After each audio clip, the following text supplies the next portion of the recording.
So yeah, I am back home, and for the most part, I am back in my room, which is clean but cluttered with a lot of pillows and teddy bears.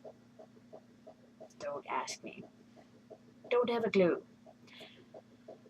But let's see. In the 3 weeks that I was gone, my room was a mess. I have I have somebody I'm talking to on Skype. Anyway, my door has no door handle. And when I came back, I found my room cluttered with PVC pipe on top of my bed, a teddy bear in my room that doesn't even belong to me, which they're putting in here for storage purposes. My room is not a storage unit. I don't freaking care. They need to clean up their shit and keep it to themselves. I'm 26, almost 27 freaking years old. I am a freaking adult. This is my room, my personal space. Only my shit should be in here. And only me should be the only human walking around in this bedroom. Dogs, that's another story because I love my dog. My dog Coco is so awesome. I'm sorry. Coco!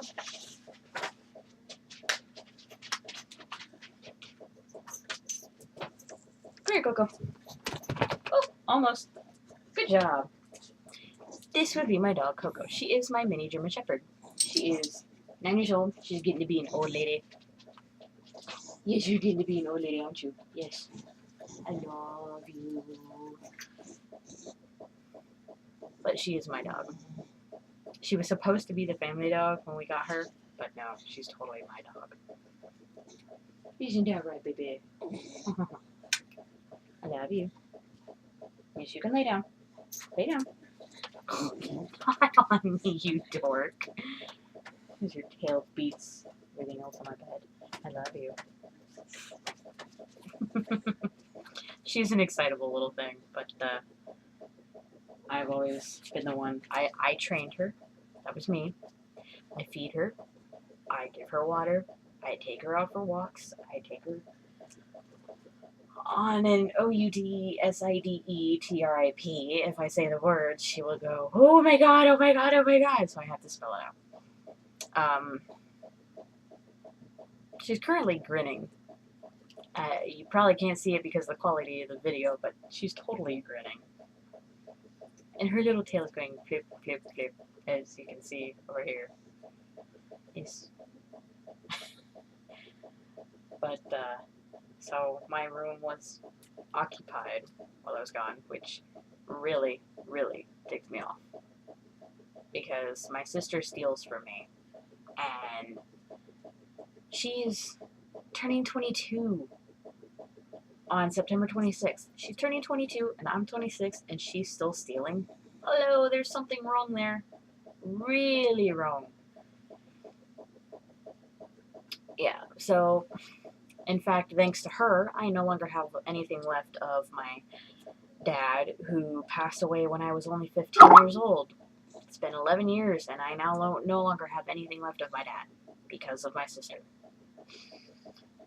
And what makes it even worse is the obituary I had printed out and laminated. The obituary of my dad was done by my foster father, Tom Kins, who is also now deceased. So, kind of a double whammy there. And my mother does absolutely nothing. Tila gets away with everything.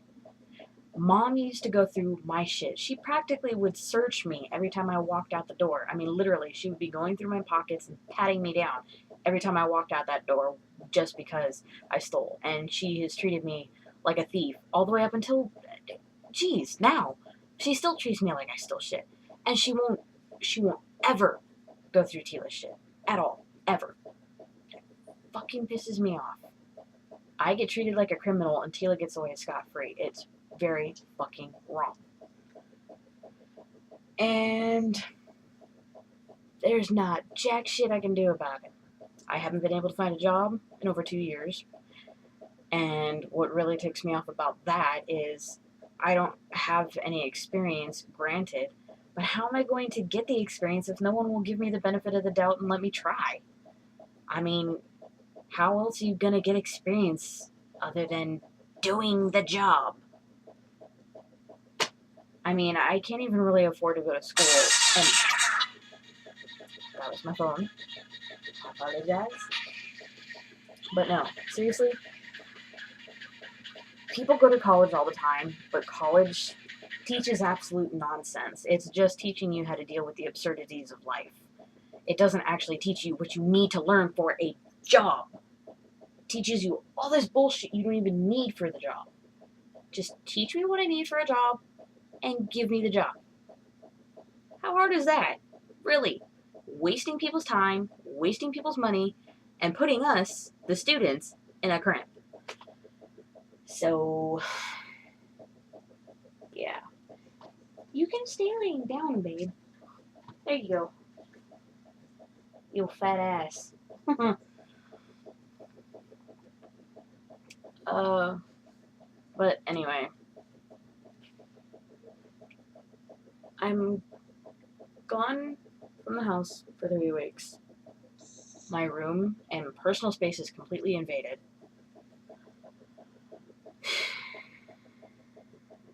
That is my biggest pet peeve, other than liars and egotistical sexist maniacs. But male sexist pigs, or even sexist pigs in general, male or female, or anybody caught in between, just really piss me off. They're hypocrites, first off. Secondly, they're really dumb and very close-minded.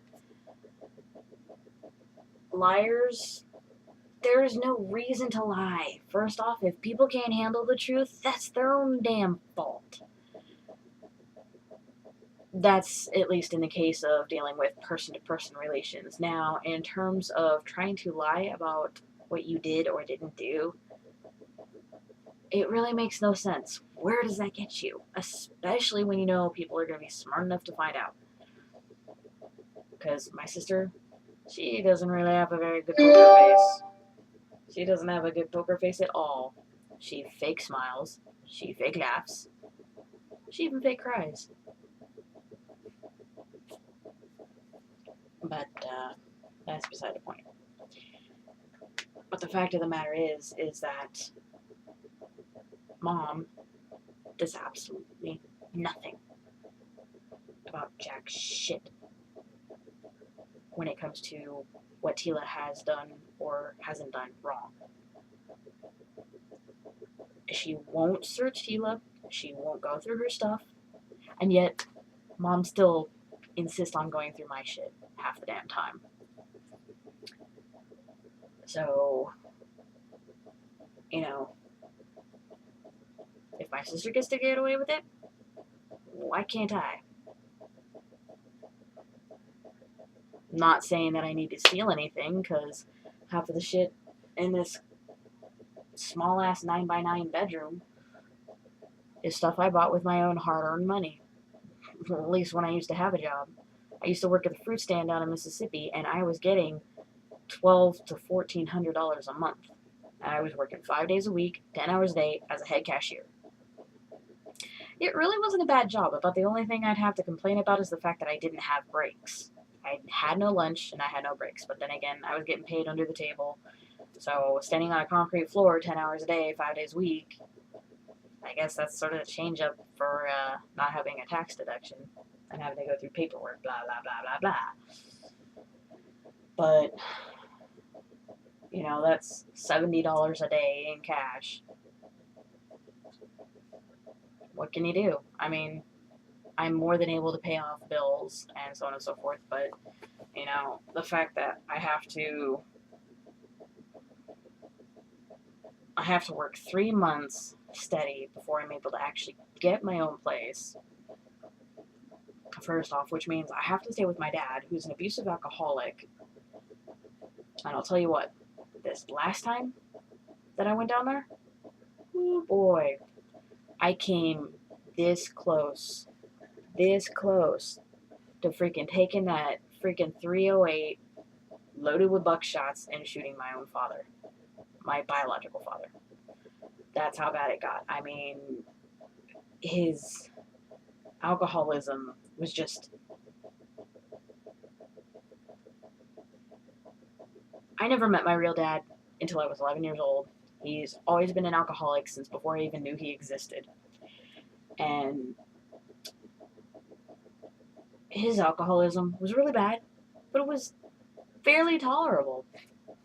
And each time it got better.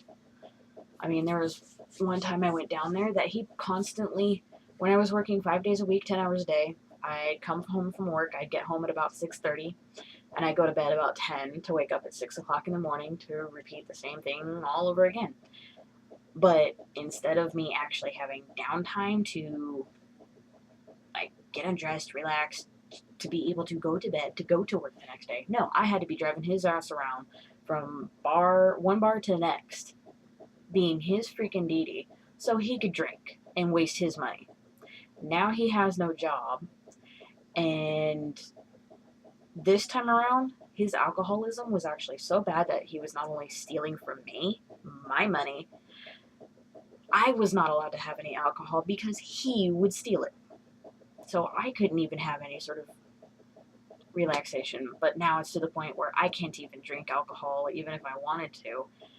It makes me sick.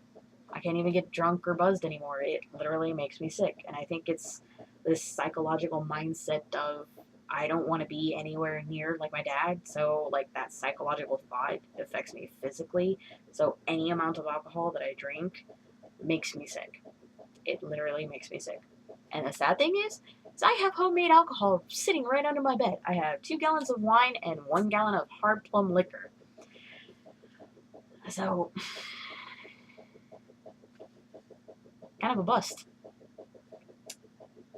But when your own flesh and blood is sitting there telling you that they don't ever want to see your face again, that all you do is you cause problems and everything like that, and locks you in your own bedroom, shit gets bad. I mean, I might seem like a very tomboyish person that doesn't really have a lot of emotion or anything like that, but I swear to you, even though I do not cry or anything like that, I don't get really super emotional unless I'm angry.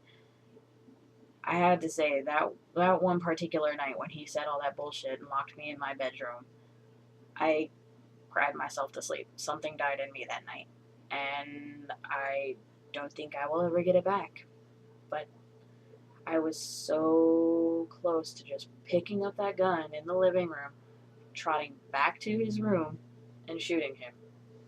And the thing is, in Mississippi, I would have been able to get away with it. Just towed his body out to Ukiah.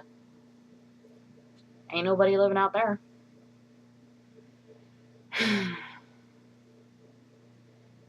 But it ain't worth having that haunting my conscience or anything like that. And I'm very surprised that I had the amount of willpower that I did because, I mean, literally, thinking about it from all angles, nobody would have cared. Nobody would have been able to find him. I I'm not dumb, first off. So if I really wanted to, I probably would have been able to get away with it. But now that I've announced it on YouTube, there's probably no way in hell I'd be able to get away with it now. But it's not like I'm really going to do it because I ain't going back there. I packed all my shit up. I shipped 90% of my crap up here through FedEx. And I took a train, put the rest of my stuff in luggage, came up here, and though I busted a shoulder in the process, I managed to make it back up here, safe and sound, away from my dad, and I'm never going back. My room down there is dark, empty. Absolutely nothing is left there. I will never go back, and I will never talk to him again.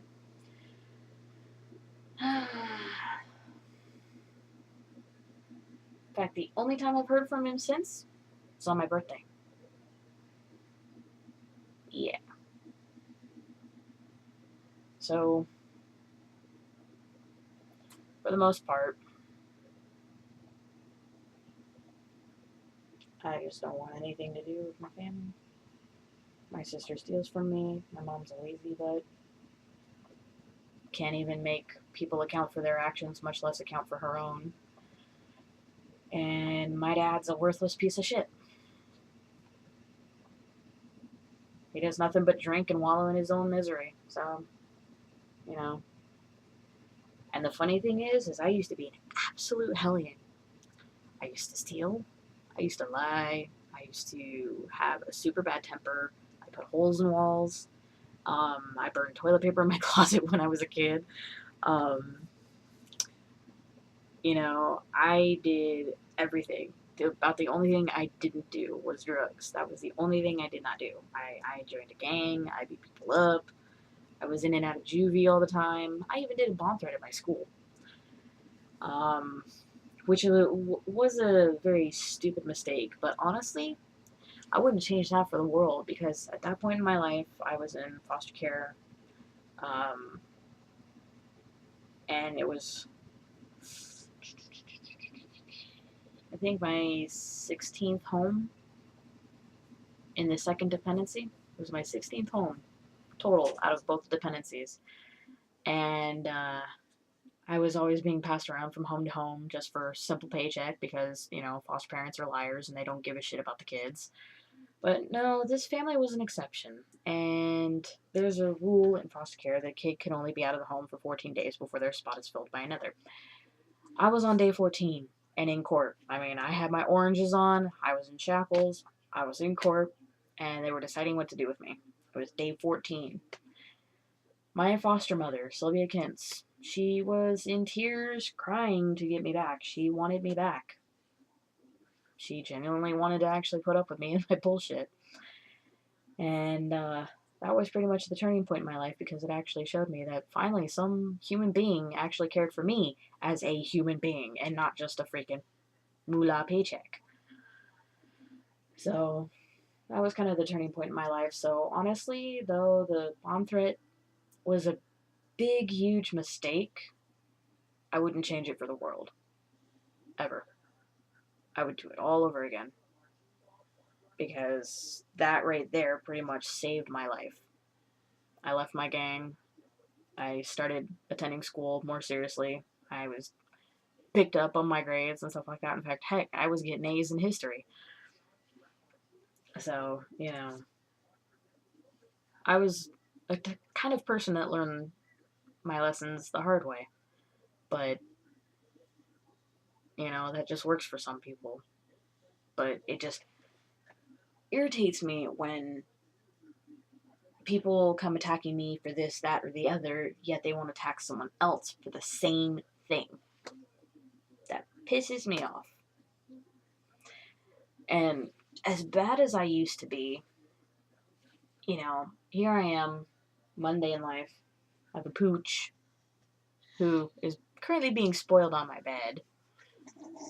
And she purrs, too. Yeah.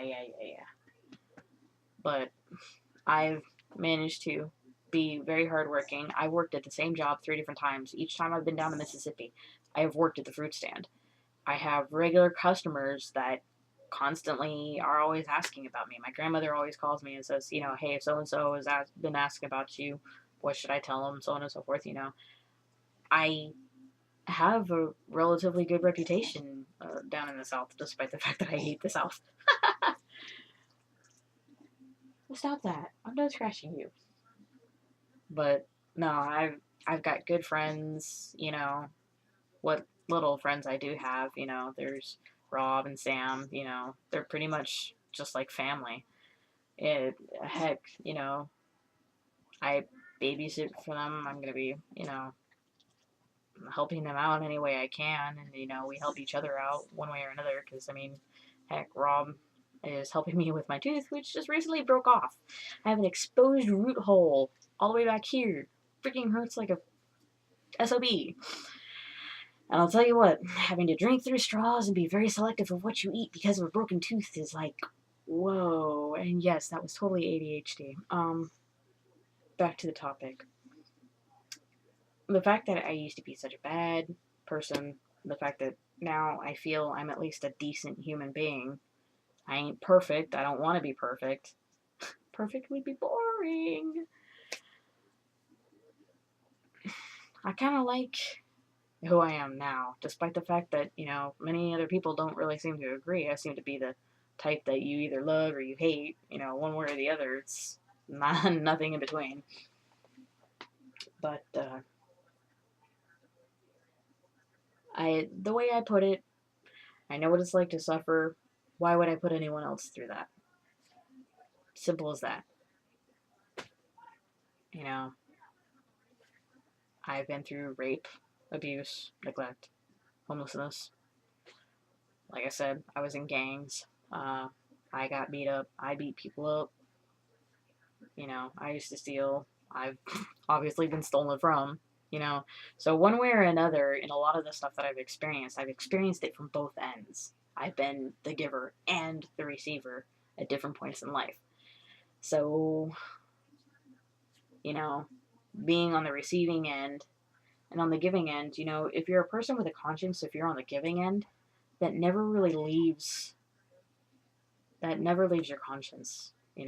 Sometimes you'll sit there and ponder back on, why did I do this? Why can't I do something to make it better? And so, in one respect, the life I live now is to try to karmatically make up for what I did in the past. Even though I might not make a lot of it up. No harm in trying, I guess. My life is better now than it used to be. So. Oh, shit. 22 minutes, almost. I might as well get going because I still got laundry to do and I have a dog to take care of and all that good old jazz. In terms of college and classes, I start that back up on September 20th, and I need to go eat. So, where's my mouse? So, yes. I'll try and get my dog to bark. Hey, what are you doing in my room? Out! You were not invited. That would be the other dog. His name is Whiskers. And I really don't like him. Speak. Speak. Okay. Do you want to go outside?